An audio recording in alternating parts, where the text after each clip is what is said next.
Dear students, today I am going to discuss on the topic features of Indus Valley civilization, particularly on town planning, social life, art and craft, silk and script.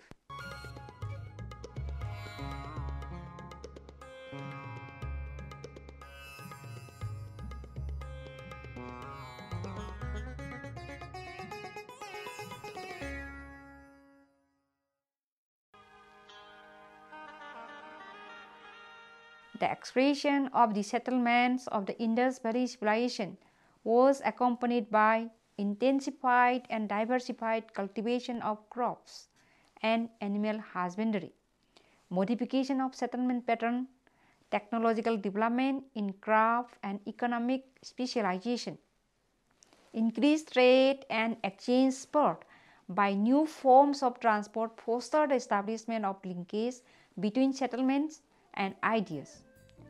Sir Mortimer Wheeler and other earlier researchers paid more emphasis on the landscape throughout the Indus region and also on the remarkable aspects of material culture. These included town planning, the standardized distinctive styles, written script, pottery style, and terracotta figurine.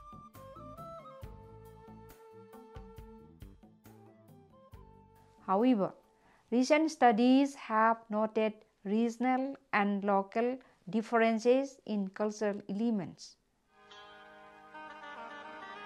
Now let us discuss on town planning. The major Harappan period was marked by characteristic modifications to the landscape. It witnessed new ideas and a remarkable uniformity of the conception of the community planning or layout of the settlements. During this period, we see the emergence of planned cities and extensive public works. Archaeologists have gathered evidence for the existence of several domains with at least 5 large cities like Harappa, Mohenjo-daro, Dholavira, Rakhigarhi, and Ganewariwala.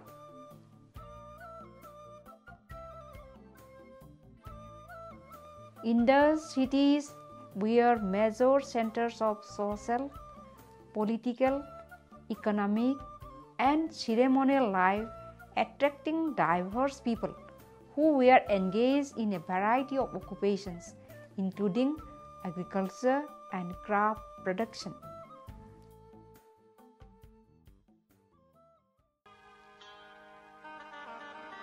Now come to the next point, citadel. It is a distinct, elevated or separately walled mound found in Harappan sites at Harappa, Mohenjo-daro and Kalibangan. It is found as a separate mound on the west of the settlement area. At Kalibangan, it was further divided into 2 sectors using a wall. Dholavira site also had 2 subdivisions, that is the bailey and the castle. Further at Dholavira, the citadel was found in the south and at Lothal in the southwest. The citadel mound housed a large buildings of civic, religious, or administrative nature. Access to the citadel was perhaps controlled and restricted, and also designed by imposing gateways and approaches.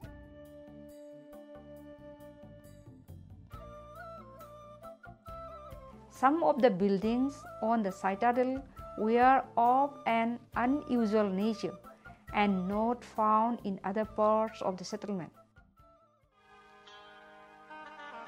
Now come to the next point, large structures. A number of large structures, that is non-residential, mark the cities of Indus civilization like Harappa, Mohenjo-daro, and Kalibangan. These structures are meant for special purpose, as evident from their location on citadel or higher town areas. Now let us discuss on the Great Bath. The so-called Great Bath at Mohenjo-daro is a marvel of Indus architecture. It measures 11.88 into 7.01 into 2.43 meters. There is a flight of steps from the north and the south with a small socket at the edge of the stairs, perhaps meant for timber treads, leading to a sunken pool.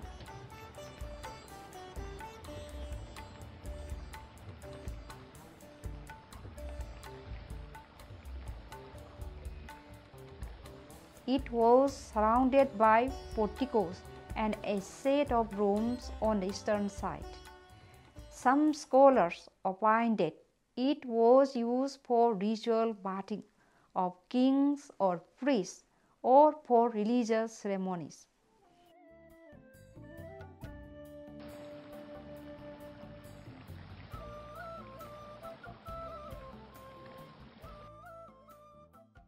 To the north of the Great Bath was a block of 8 bathrooms in 2 rows of 4, each with a flight of stairs leading to an upper story. A street ran between the Great Bath and the college complex. There were 7 entries to this complex.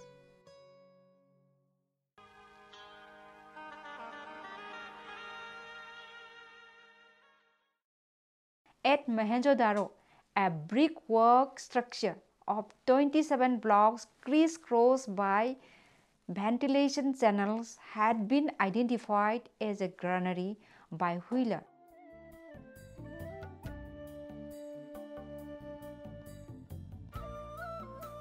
It was a rectangular platform which measures 50 into 33 into 1.5 meter in length, breadth, and height from the ground.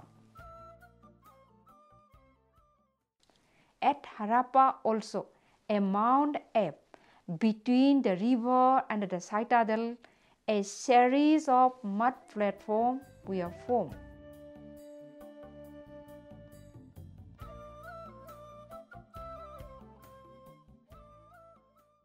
It was identified as a granary as it resembled the grain stores.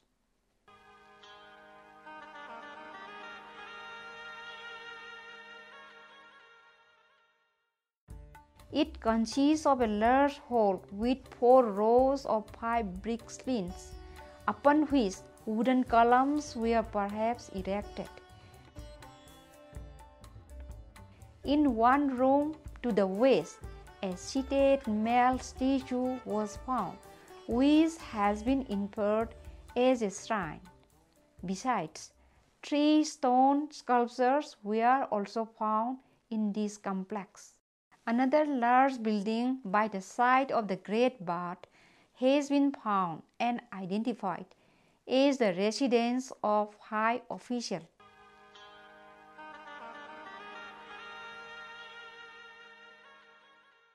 At Kalibangan, a series of brick platforms was discovered with a row of 7 fire altars.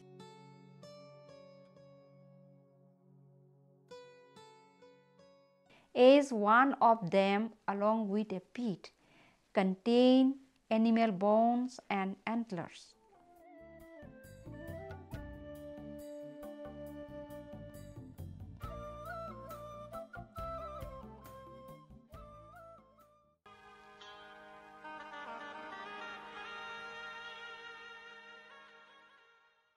At Lothal, a large building similar to the granary at Mohenjo-daro has been uncovered. It is constructed on a raised mud brick platform. The finds include seals and ceilings, woven cloth, and mats.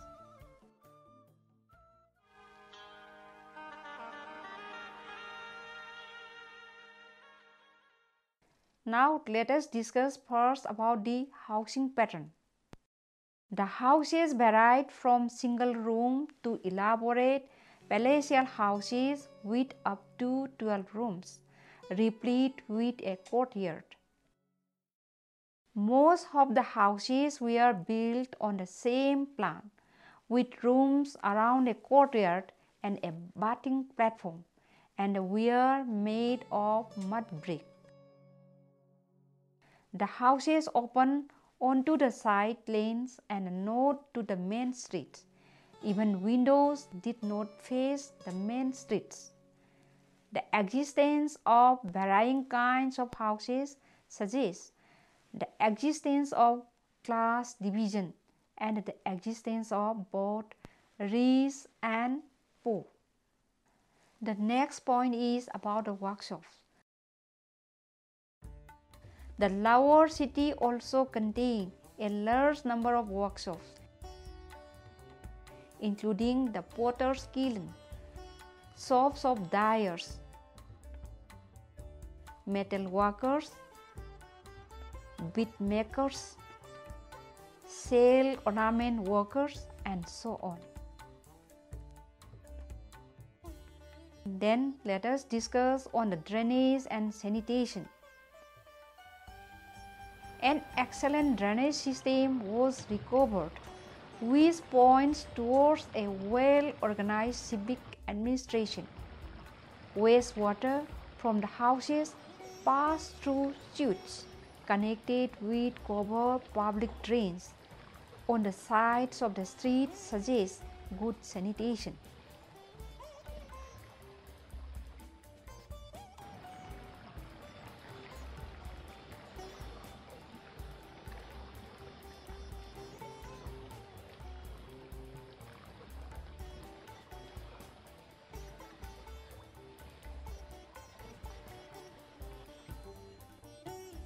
The next point is about the streets. The principal streets ran from north to south. The largest street was 2 times the weight of a smaller street and 3 to 4 times that of the lanes. The street cut each other at right angles.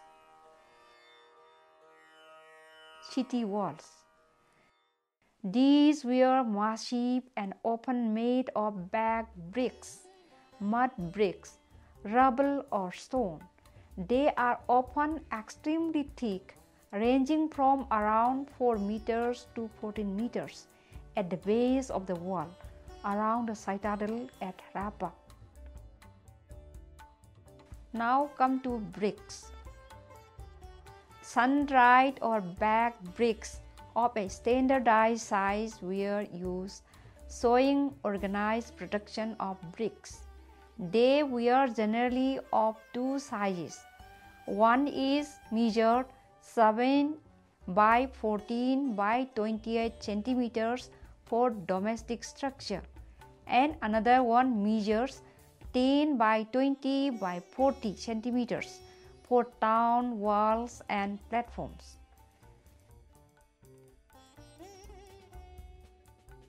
They were laid in English-bound masonry with alternating courses of headers and stretchers, making the building more strong.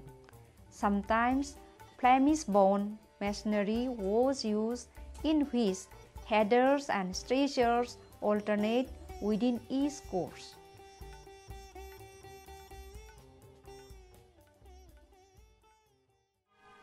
Now let's come to the social life. Emergence of urban life is a remarkable feature of social life during Harappan period. Several professions which led to the formation of different classes for earning livelihood started.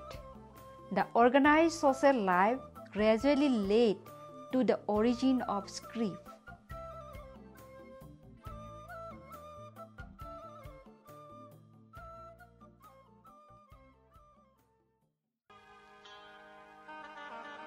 Art and craft.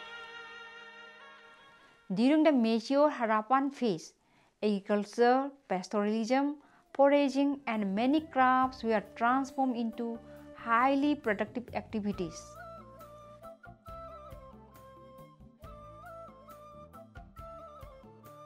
A number of art and crafts flourished during this period, including ceramics, bangles and seals.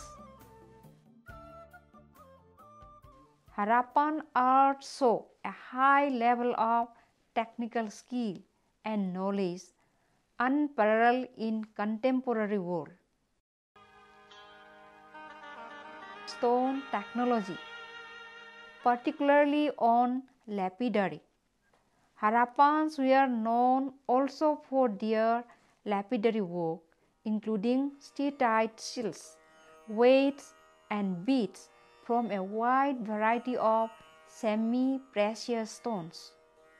Workshops at Sanhudaro and Lothal have yielded stone borers, drills, anvils, grinding stones, furnaces, and large number of beads in various stages of completion. Particularly noteworthy are long-barrel carnelian beads, which required a sophisticated technique of manufacture. Now come to the seals. Steatite intaglios, perhaps used in trading, were first cut into shape by saws, then was shaped with a knife and bored from either end. The animal motifs were carved with a burin. These seals bore inscriptions of Indus script along with natural or cultural scenes. Now come to ceramic technology, particularly with pottery.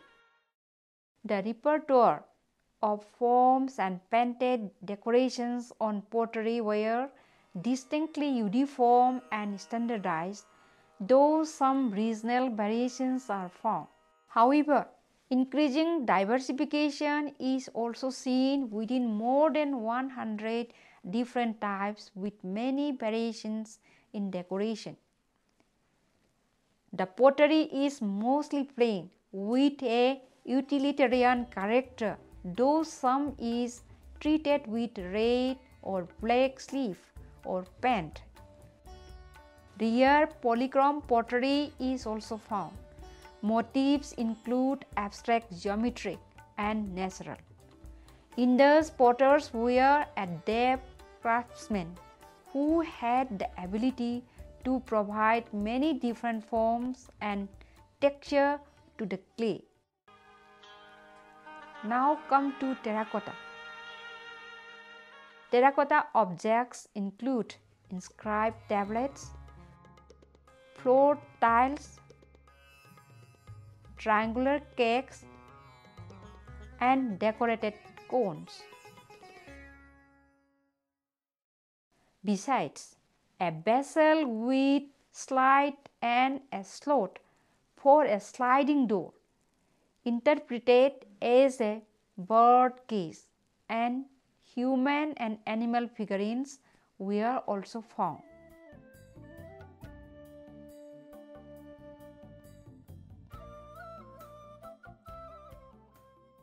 Now let's come to the stoneware. Firstly, let us try to discuss on bangle manufacture. It was a sophisticated and much valued art involving specialized technology of manufacture restricted to the elite of the major sites of Harappa.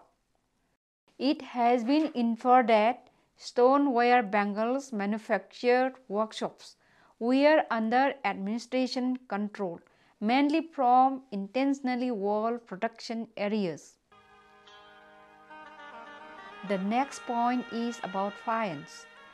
It is a glossy or viscous paste which has been used for making a variety of fine ornaments, including bangles and jewelry at Harappan sites. Though fine beads have been recovered from early levels, elaborate fine ornaments became more popular only during the mature Harappan phase. Now come to the refractory ceramics. These were used for steatite firing, stone wire bangle production, fines production, and metallurgy. These art reflected on intimate knowledge of pyrotechnology, temperatures, and atmosphere needed. Now come to shell objects. Shell objects are found widely at Indus site, and it has been possible to document the stages of manufacture of shell objects. Marine and freshwater molluscan species have been used for transforming into bangles, ladle, and figurines. Shell objects also throw light on trade network, as some species are confined to specific restricted regions, making it easy to determine provenance. Now come to metallurgy. Harappans had a developed metallurgy, mainly copper metallurgy, gold, silver, and bronze. A number of objects lack strengthening midribs, which suggests that they were not suitable for using as weapons. Now come to the point copper and bronze. The Harappans were expert not only in copper metallurgy but also in alloying. They knew about alloying copper with tin, bronze, and the benefits of this in the form of a stronger product but easier casting. Bronze figurines show their skill in complex casting technique. Now come to gold, silver, and lead. Presence of gold ornaments, small gold nodules, or gold dust suggests that the Harappans knew gold working and of riverine source. Metallurgy is often associated with craft specialization and increasing social complexity resulting from control of rare sources and sophisticated technology. Now come to religion. As there is no written document, nothing can be said about the nature of the religion. On the basis of excavated finds, John Marshall has tried to propose certain basic elements of Harappan religion. The religious beliefs of the Harappan people seem to have varied from region to region. For instance, Mother Goddess was very popular in the Indus Valley, but it seems to have been unknown to Gujarat. Similarly, horned deity is noticed at Mohenjo-daro, Harappa, Gamla, Kodiji, and Kalibangan, but not in Saurashtra. The Harappan people worship phallic animals, trees, fire, and river god. The great bird has been suggested as the temple of river god.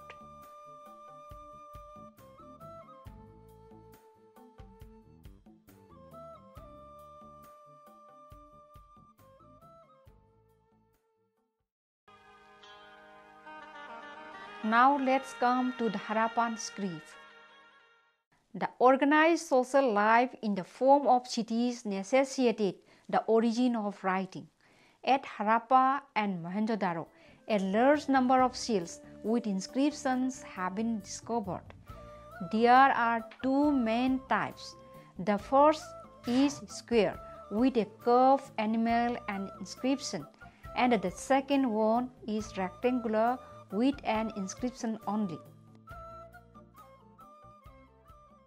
The number of signs of the Harappan script is known to be about 400. Regarding the mode of writing, many scholars generally agree that the script was written from right to left. Until the Harappan script is deciphered, nothing can be said about the language of the people. During the mature Harappan phase, planned cities and extensive public work emerged. It is evident from Harappa, Mohenjo-daro, Dholavira, Ganeriwala, Rakhigari, etc. Indus cities were major centers of social, political and ceremonial life. The emergence of urban life is a remarkable feature of social life during Harappan period.